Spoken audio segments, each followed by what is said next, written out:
Assalamualaikum warahmatullahi wabarakatuh. Selamat pagi, siang, sore, dan malam Besti. Nah, kali ini ketemu bareng aku, Miss Firoh di Kiper, Kisah Inspiratif Entrepreneur episode 1. Nah, kali ini aku nggak sendiri nih Besti. Aku ditemenin sama sang inspirator yang kece bernama Mr. Fadli.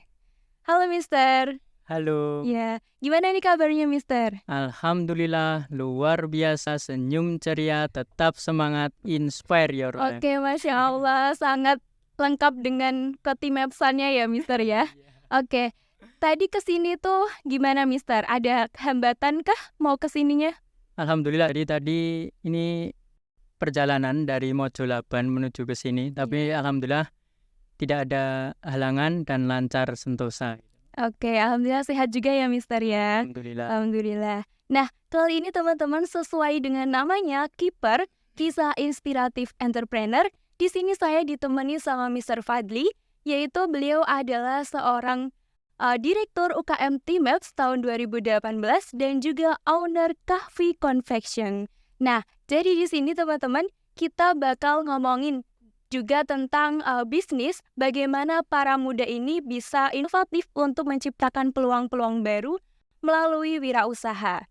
Nah, yang pertama Mister, nah kita kan udah tahu ya Mister kalau di dunia marketing atau di dunia wirausaha pasti ada kisah-kisah awal yang sangat inspiratif. Nah, boleh dong Mister diceritakan cerita awalnya untuk membuat Kahfi Konveksi itu seperti apa? Oh ya, baik Mbak Firoh ya, Iya, benar. Mbak Firoh. Jadi di sini sebelumnya terima kasih juga kepada UKM T-Map yang telah mengundang saya untuk bisa berbicara di sini dan juga Radika FM 108 ya, untuk kita bisa ngobrol podcast pada kesempatan siang hari ini. Jadi Mbak Firoh, di Kahfi Konveksi ini kita berdiri saat ini ada 4 tim pokok dan juga ada tim di produksi itu sekitar 10 orang dan ada freelance juga sekitar 4 orang. Nah, di Kahfi ini mulanya kita mendirikan Kahfi ataupun bergerak di dunia konveksi itu perjalanan yang cukup panjang. Jadi melihat dari dulu itu awal mula kita pengen untuk membuat usaha di konveksi itu yaitu ketika ada zaman namanya PHK besar-besaran, khususnya di wilayah Solo, itu tahun 2000-an. Oh iya. Nah, itu banyak penjahit rumahan itu yang terdampak gitu. Begitu pula dengan tetangga saya kan asli putra daerah Kartosura ya. Nah, itu yang terdampak PHK tadi di pabrik besar yang bergerak di dunia tekstil gitu. Nah, itu kan padahal anaknya kemudian keluarganya itu hidupnya ya dari situ. Nah, itu kayak seolah-olah kok semena-menamen gitu. Nah, itu yang memiliki pabrik itu ya notabene kan sekarang kita lihat ya, pengusaha tekstil itu besar itu adalah orang mana. Nah, kok kita sebagai orang Indonesia sendiri apalagi anak muda ya, itu kok nggak bisa seperti itu gitu. Nah, maka dari itu saya ngumpulkan kawan itu untuk itu menyatukan visi kita. Jadi sebagai salah satu jalur untuk kebermanfaatan di situ. Jadi membantu orang-orang yang tadinya bekerja di pabrik tekstil dengan biaya gaji itu hanya UMR ya. Itu kita bagaimana bisa menyambung mereka kembali untuk menyambung kehidupan mereka. Nah, itu mulai tahun 2017 kalau nggak salah. Oke, 2017 udah mulai merintis. Mulai kepikiran dan menyatukan hanya 2 orang dulu. Saya sama direktur UKM T-Map tahun 2019. Iya, baik. Jadi waktu itu saya jadi direktur. Nah, ketika di organisasi itu kan kalau pemimpin ya ada istilah namanya itu ujung tombak dan ujung tombok gitu. Gimana itu Mister maksudnya? Jadi kalau biasanya pemimpin itu biasanya ditaruhnya di paling depan ya. Ketika ada apa-apa itu menjadi ujung tombak. Iya. Nah, ketika membutuhkan sesuatu, pemimpin itu kadang juga menjadi ujung tombak. Jadi kalau ada kegiatan itu pemimpin itu biasanya mengeluarkan uangnya sendiri untuk membiayai kegiatan teman-teman. terus kemudian ketika ada agenda, nah itu kadang juga nomboi gitu. Oh gitu. Kalau di organisasi biasanya seperti itu. Nah, saya berpikiran kalau saya udah terjun di organisasi, jangan sampai membebankan orang tua saya gitu. Saya kuliah itu udah dibiayai sama orang tua juga. Nah itu kalau bisa tidak lebih dari itu. Nah makanya saya ngajak temen itu, salah satunya yaitu Direktur 2019, itu yuk bareng-bareng kita merintis usaha ini. Lahirlah dulu namanya awal itu bukan Kahfi, Mbak. Oke. Jadi namanya itu Alfik pertama. Jadi Alfik itu kita rintis tapi belum begitu serius ya kayak sekarang ya. Karena fokusnya masih organisasi dan itu hanya sebatas untuk maksimal dulu adalah ya tadi menutup ujung tombak kita gitu. Jadi sampai kita dulu ngontrak itu salah satunya pakai uang itu. Uang hasil dari kita jualan di konveksi.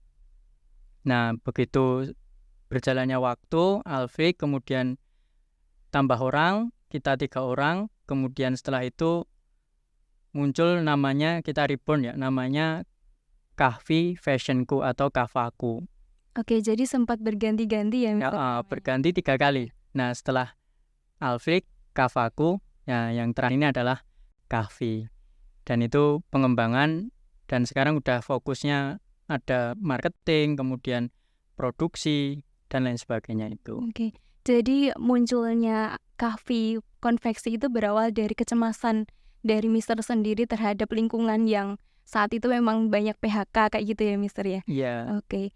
Jadi kalau anak muda itu kan biasanya kalau ada hal yang tidak tidak sesuai dengan isi hatinya itu memiliki kegelisahan dan keresahan. Nah, keresahan itu kalau bisa kita aplikasikan dalam bentuk hal yang positif. Baik. Bukan hanya mengkritik tapi juga memberikan solusi. Bagaimana kita bisa memberikan solusi terhadap masyarakat. Oke, gitu. Jadi perjalanan panjangnya berawal dari kisah kayak gitu ya, Mister ya? Iya. Nah, tadi kan sempat berganti 3 nama nih, Mister. Nah, kenapa akhirnya itu memilih menjadi Kahfi aja? Apakah ada filosofi-filosofi yang ada di dalam Kahfi itu? Jadi sekali Alfik, 2 kali ada Kahfinya ya. Iya. Kita mantepkan ke Kahfi itu karena ya ini kayak hari ini hari Jumat ya, berkah. Biasanya Jumat itu ada Kahfi time. Oke, Jadi waktunya untuk membaca Kahfi, karena ketika kita membaca surat Al-Kahfi itu kan dalam Al-Quran ya, itu ada keutamaan dan kisah yang bisa kita pelajari dan kita ambil hikmahnya, dan itu sangat luar biasa dan sangat mendalam. Nah, itu salah satu juga kita mengingatkan kepada halayak Al-Kahfi, Kahfi gitu. Jadi itu ada makna tersendiri ya, Mister, terutama dalam ajaran kita Islam gitu ya, dalam satu surat juga gitu ya.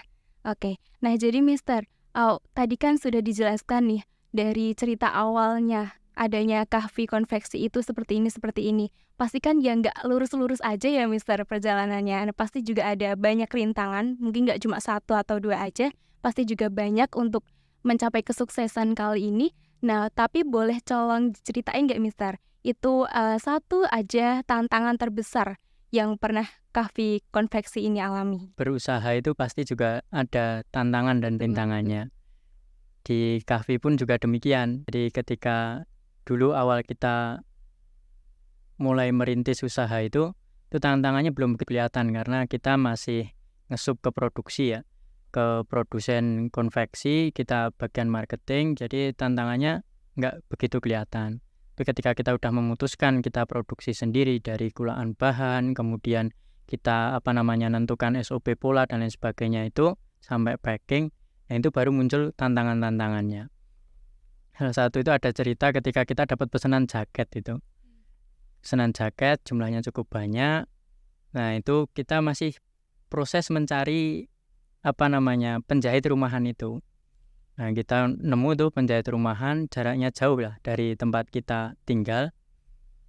Itu kita ke sana, udah deal kontrak antara harga, kemudian estimasi waktu dan bentuk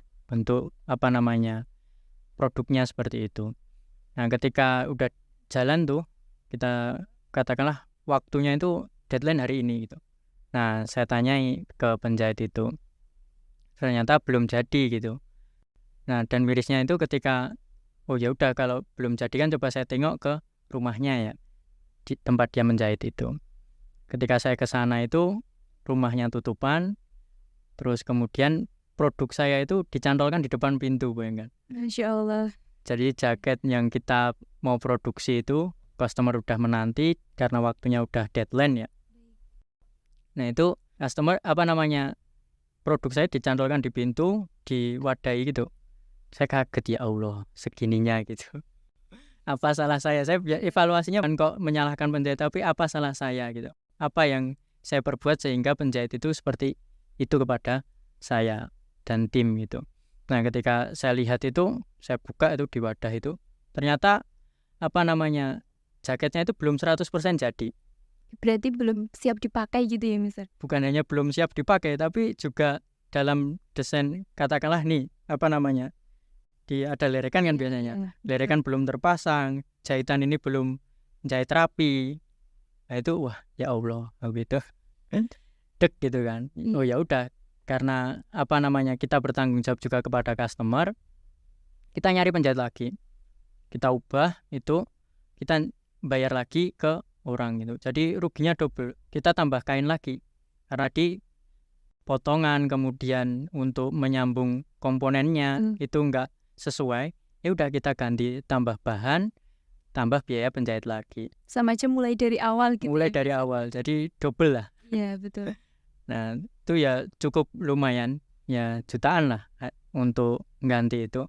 Tapi ya namanya rezeki ya dan nikmat Allah Subhanahu wa taala. Saya pernah dapat pesan juga.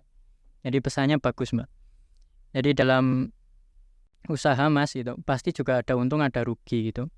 Jadi ketika jenengan rugi, itu jangan terlalu jenengan pikirkan kerugian itu. Insya Allah Allah akan ganti yang lebih baik. Dan kerugian itu nggak sebanding dengan keuntungan yang jenengan terima gitu. Wah saya anyep gitu. Terasa lebih enakan gitu ya Mister mendengarkan pesan itu. Tapi memang betul ya Mister, kalau kita memikirkan tentang untung-untung aja, makanya Allah itu kadang juga memberikan hambatan atau rintangan itu biar kita merasa bersyukur, kayak gitu juga ya Mister. Jadi ujian, tantangan itu untuk kita mengupgrade. Betul. Jadi dari situ kita belajar.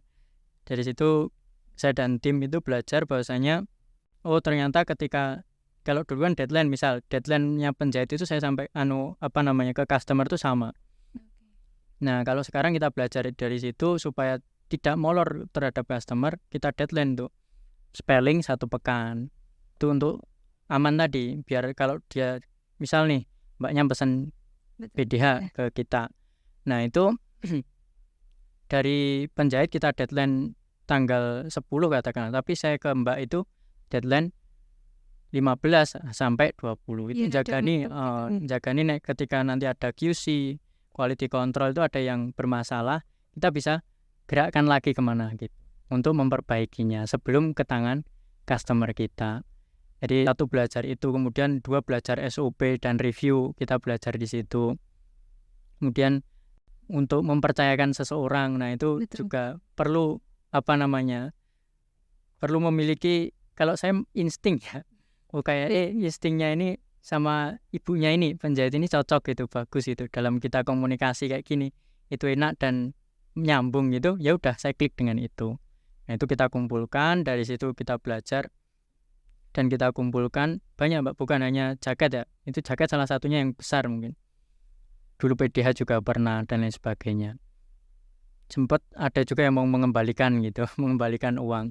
Ya itu ya tantangan-tantangan kita. Tapi setelah itu kita belajar dan berproses itu, kita kumpulkan penjahit-penjahit itu, dan kita sekarang alhamdulillah udah punya sistem, ada manajer produksi kita. Itu untuk mengawasi semua SOP yang kita berikan. Dari perjalanan itu tadi, perjalanan kita anjlok tadi, itu kita memunculkan poin-poin untuk sebuah SOP ke penjahit, sehingga kita nggak terlalu capek ya untuk turun ke bawah, dan kita fokusnya adalah ke atas. Ke atas itu bagaimana kita memperlebar pasar kita, market kita. Oke. Jadi dari banyaknya tantangan itu pasti juga ngerasa down kayak gitu juga ya Mister. Nah tapi kan Mister itu kan juga sama tim nih, maksudnya nggak sendiri. Gimana caranya Mister itu bisa memotivasi Mister sendiri dan juga tim buat tetap berusaha semaksimal mungkin gitu? Nah saya dengan tim itu ya ketemu. Jadi bukan kok lewat WA, hanya koordinasi lewat WA, tapi untuk kita supaya tidak down Iya. ketika rugi gitu, kita ketemu, kita sharing, kalau perlu kita silaturahim. Nah, dengan kita silaturahim, saya sampai sempat silaturahim itu belajar konveksi ke Jepara, Mbak. Masya Allah, jauh sekali. Jauh sekali. Saya sama tim ke Jepara sana, belajar malam-malam itu. Jadi kan waktu kita itu longgar itu tim ya, sama-sama satu tim itu longgarnya ketemu itu sore, karena pagi itu ada aktivitas sendiri sampai sore.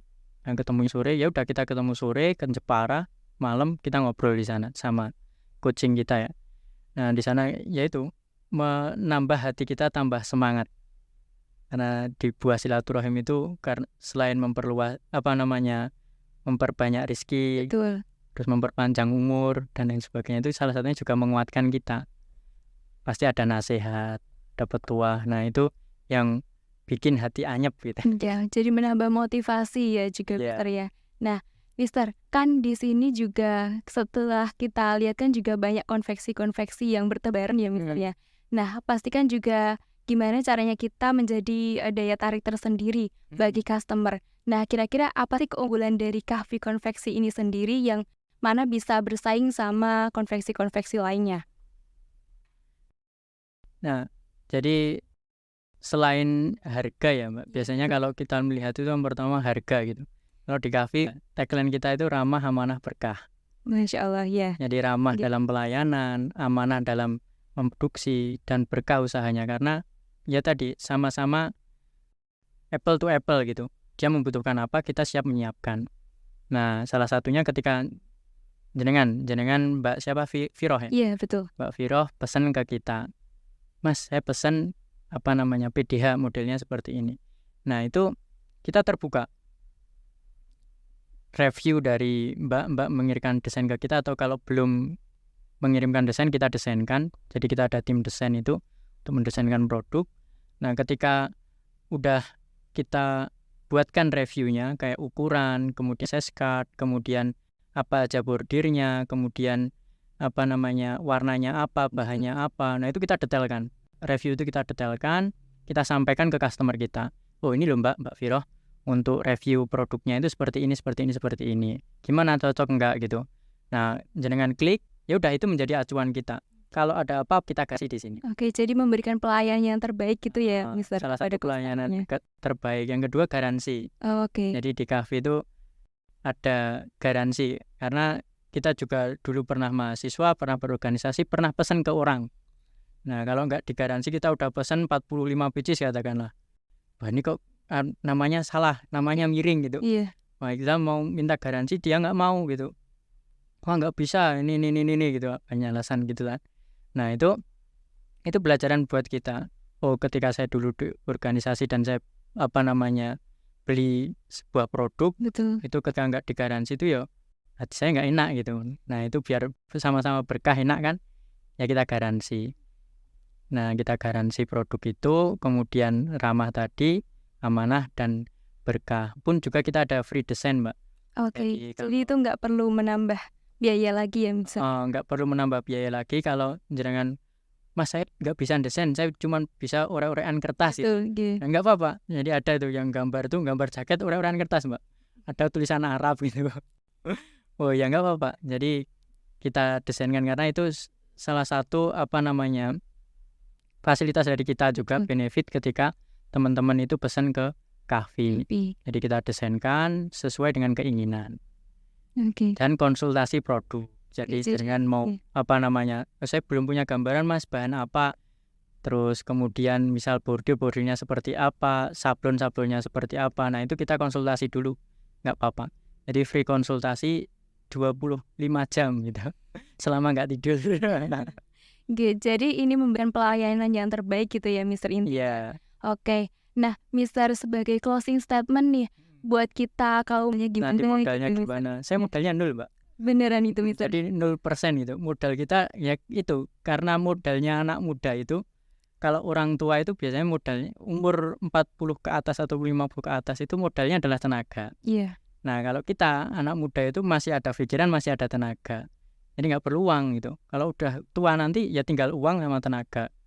Tenaga nggak cukup ya uang terus. Tapi kalau kita masih muda ini, ya modal kita tadi semangat sama pikiran kita. Jadi luaskanlah pikiran kita. Karena rezeki itu sudah ada yang nakar, tidak akan tertukar.